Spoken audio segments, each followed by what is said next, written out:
This is NBC Nightly News with Lester Holt.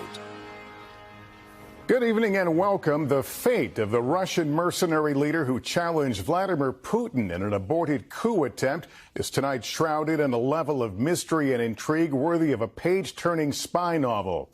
According to Russia's aviation agency, Yevgeny Prigozhin, head of the notorious Wagner Group, is listed among the 10 people who were aboard a private jet that crashed north of Moscow today, killing all on board.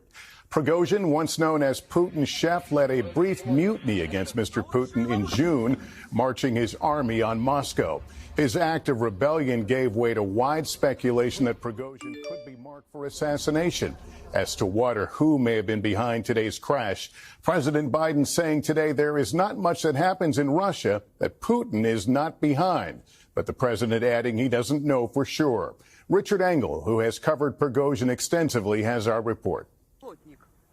It seems Russian President Vladimir Putin may have gotten his revenge. This video posted online showing a corporate jet plummeting from the sky and slamming into a field outside Moscow.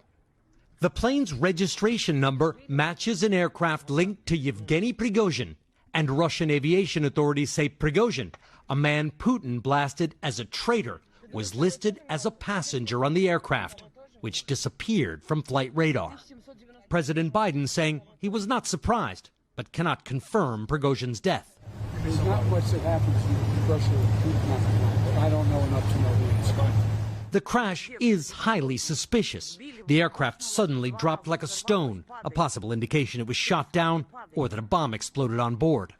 The timing is suspicious too, coming 2 months to the day after Prigozhin, the leader of the mercenary Wagner Group, launched a mutiny against the Kremlin, leading a column of his fighters to Moscow and threatening Putin's grip on power.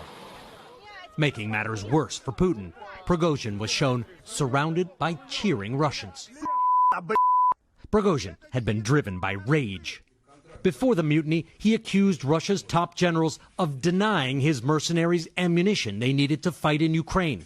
He said the generals were jealous of Wagner's military successes. Prigozhin was last seen just days ago, apparently in Africa. Wagner has a base in the poor Central African Republic and, as we reported, props up the government in exchange for diamonds and gold.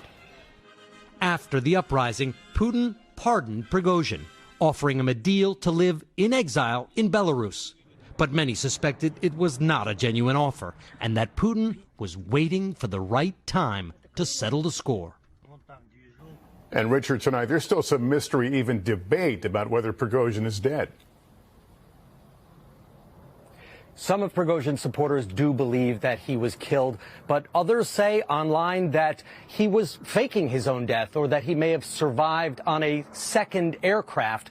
But the Russian official count is quite consistent, that the plane crashed, that Prigozhin was on it, and that it was unsurvivable.